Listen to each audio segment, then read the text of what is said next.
On this private member's bill from the Greens, which I noticed has been before this place on a couple of occasions previously and has been brought up again here. And judging by the fact that more than half of the speech by the Leader of the Greens was around the current controversy about how members of parliament use the resources that are given to them to fulfil their jobs.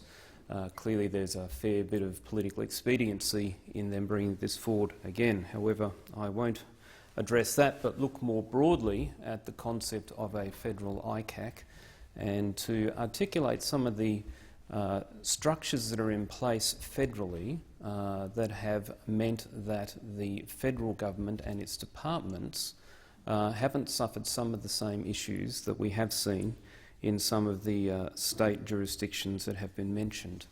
I'll also talk a little bit about the efficacy of some of the state ICAC bodies, some of the controversies around them, and some of the principles that underpin effective management of risk. And at the end of the day, that's what we're talking about here. We are talking about the risk of corruption, which involves individuals seeking to make personal gain or to change outcomes that are in contravention to expectations or guidelines or laws. So from the Commonwealth's perspective, this government and in fact governments of both persuasions have put in place measures over many years that demonstrate a zero-tolerance approach to corruption, and certainly the Coalition is committed to stamping out corruption in all its forms. Australia traditionally has been recognised as being in the top 10 nations in terms of world's assessment of transparency and lack of corruption. And whilst the Leader of the Greens mentioned that Australia had slipped outside the top 10, he didn't mention that that was a difference in terms of scores. I think generally we were getting about 81, we got about 80 points, so a very small change in the assessment moved us a couple of places in a list of 175.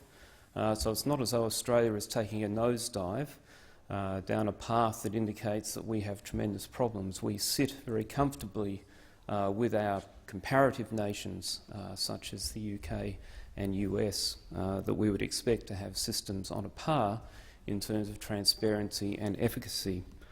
So whilst it's important that we do have cognizance of how other people see us and how we are rated, the way that was portrayed indicated a far worse situation than is actually the case. The Australian government from a federal level has a multi-agency approach to combating corruption, looking at ways to enable people to expose information. Now, at the end of the day, even the state-based ICACs can only act when information is provided to them. And that will generally occur in one of two ways.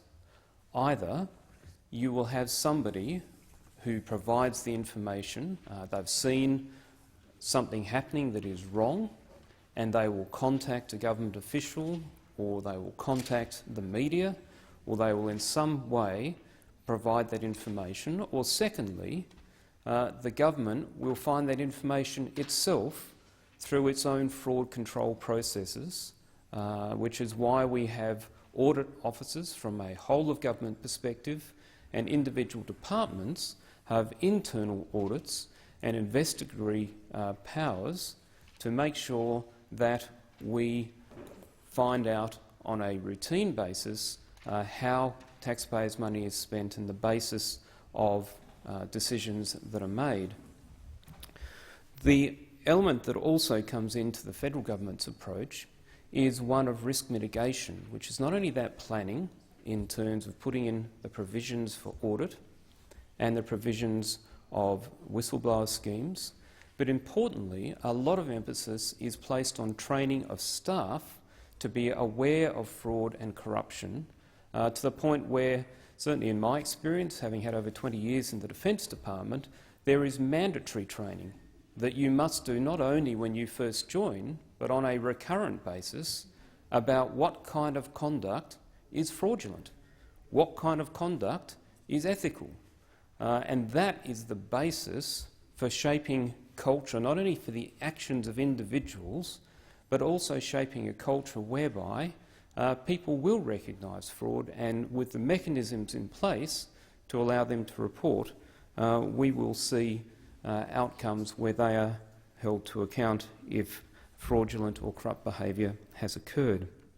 So we also have various oversight bodies. Again, the leader of the Greens said he was concerned about our law enforcement agencies. Well, the Australian Commission for Law Enforcement Integrity is responsible for preventing, detecting and investigating serious issues of corruption in federal law enforcement agencies. So we have actually established already bodies whose role it is to have oversight of our law enforcement agencies to check that their conduct is ethical.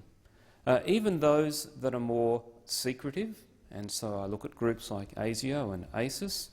One of my roles here that I'm privileged to hold in the Parliament is that I'm a member of the Parliamentary Joint Committee on Intelligence and Security, and so that committee has an oversight function for those agencies such as ASIO and ACIS, but importantly we also interact and have regular briefings with IGIS, the Inspector General of Intelligence and Security.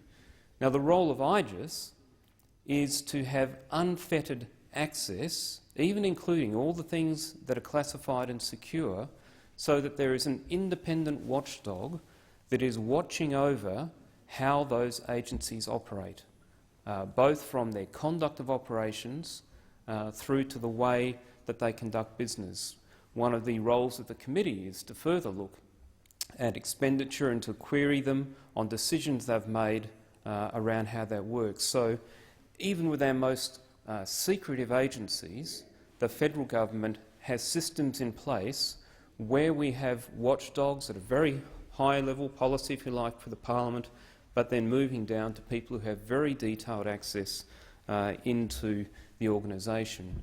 More broadly, ANAO, the Audit Office, also conduct audits, which the way they go about that and the fact that they interact with so many people at the working level, they look at decision trains, they understand who was involved. There is ample opportunity for people who have concerns about how decisions are made or why to flag to people who are in there asking probing questions about the process to identify if something has gone wrong with that. In July last year, the government also established the Fraud and Anti-Corruption Centre, located in the Australian Federal Police headquarters. So alongside the Ombudsman, alongside ANAO doing the audit, alongside departments doing their internal audits, this centre brings together the Australian Taxation Office, the Australian Investment and Security Commission, the Australian Crime Commission, the Department of Human Services, the Department of Foreign Affairs and Trade, the Department of Immigration and Border Protection to assess, prioritise and respond to serious fraud and corruption measures. So again, this government's approach is to say we need to plan to educate people, to put in place reporting measures where people can whistleblow or report. We need to put in place measures for investigating and finding, and importantly, this group will maintain a coordinated specialist cell that will collect, analyse and disseminate data from Commonwealth agencies. So engaging with local intelligence initiatives and working with financial intelligence agencies, they can assess and priority and respond to those fraud and corruption matters. And that ability to have that data means that they can mine that data to expose things that don't look right.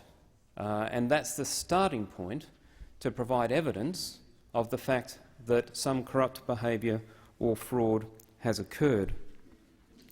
The government's committed to tackling corruption in all forms, and that's why we've instituted things like the Royal Commission into Corruption within the union movement. And we've seen many examples come to light through that.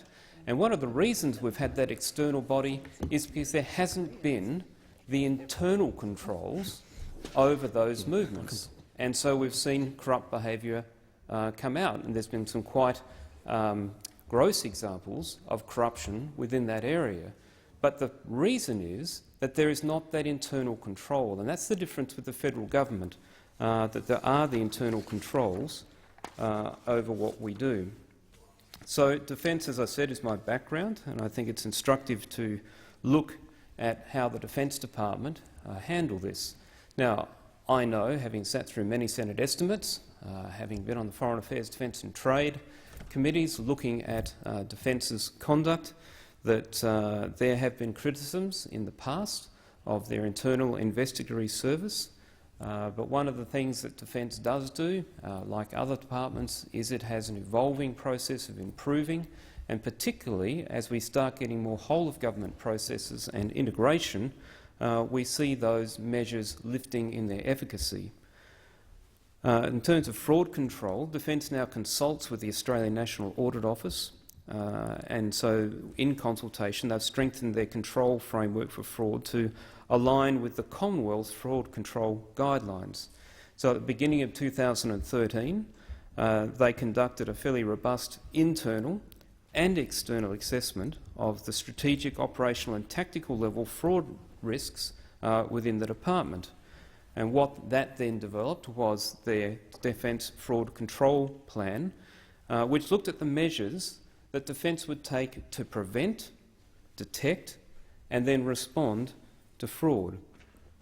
And so some of the things there, if we step through that, the prevention side, I think is important. The prevention side means that there is that ethics and fraud awareness training that people need to do, as I said, on an initial basis and then a recurrent basis, so that they know what their own conduct should be, and that's the personal responsibility element, but also it sets a benchmark that they can evaluate aberrant behaviour that they see around them. There is also the internal auditing. Defence has its own internal audit branch, and its role is to provide assurance to the Secretary and the CDF that the financial and operational controls that have been put in place to manage Defence's major risks are operating in an efficient and effective manner. And so that audit branch provides an important function, reporting up, but also working with managers at different levels to make sure they have their own management and reporting systems in place. And so there is an audit work program that is developed with the various group heads and service chiefs to make sure that there is visibility and transparency across the risks over the organisation. And so in the last Defence annual report, you can see that there was a total of 32 audit reports that were done internally within Defence, in addition to the 6 Australian National Audit Office reports which were conducted. And so at a federal level we see we have these structures in place to give great transparency. The fraud investigations that resulted from that within Defence, there were some 333 fraud investigations that were registered in that last Defence annual report. 358 investigations were completed. Some of those had come over from previous years, and about 19% of those completed investigations resulted in criminal, disciplinary or administrative action. So that's just one example from the Defence Department where we see those measures in place. But importantly, from a whole-of-government perspective, one of the things that is apparent, and again you can look at the ICACs in state jurisdictions, and what they need is a starting point. And that starting point is often somebody who has witnessed behaviour that is not appropriate, that is not ethical, and they raise the flag. So from January last year, all current and former public officials who wish to speak up about wrongdoing or maladministration in the Commonwealth public sector can do so under the Public Interest Disclosure Act, or the PID Act. This legislation replaces all of the previous whistleblower legislation and provides a transparent process within agencies and government departments for investigating complaints. Under this Act, a public official includes all current or former people who've worked for the Commonwealth. So in the case of defence, that would be Australian Defence Force members or Australian Public Service employees or contracted service providers and statutory officers. So anything that they provide by way of disclosure alleging wrongdoing or maladministration will be called a public interest disclosure. So the aim of this Act is to promote integrity and accountability within the Commonwealth public sector. It encourages public officials to disclose wrongdoing and maladministration. Importantly, it provides protection from any adverse consequences of making a disclosure and ensures that disclosures are properly managed and investigated by agencies. So those conducts are conduct by an agency or a public official that contravenes a law of the Commonwealth, a state or a territory, relates to corruption, or is an abuse of public trust or office, is a deception relating to scientific research, decisions that result in wastage of public money or property, unreasonably results in danger, or increases the risk of danger to the health or safety of people.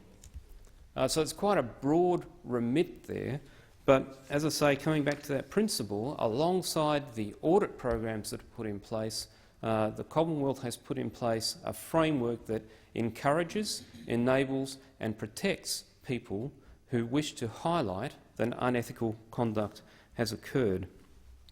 And those protections for those people who make or intend to make a public interest disclosure protects their identity, immunity to the disclosure from criminal or civil liability, including disciplinary action, for making that disclosure. And so, Mr Acting Deputy President, whilst the concern about corruption is valid, you can look at the state jurisdictions and see that there's been mixed results in terms of their efficacy. We see the controversy in New South Wales just recently, where the ICAC there has taken measures that the High Court has struck down and said they didn't have jurisdiction.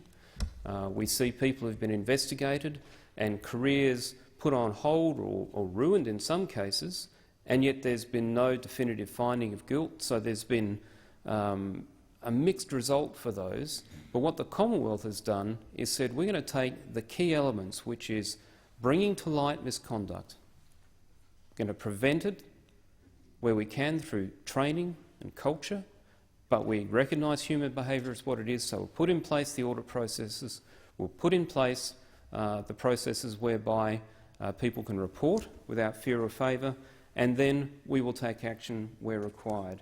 And even overseas, the Leader of the Greens mentioned things like corruption overseas. Well, in the media just recently, we've seen that Australia has launched an investigation into foreign bribery allegations against an Australian construction company. And so in a range of fields, the federal government takes action through its existing and improving and evolving measures to make sure that we have transparency, and so that Australian citizens can have confidence that the decision-making and administrative processes of the federal government have suitable checks and balances to make sure it is fair, equitable and transparent behaviour and decision-making. Thank you.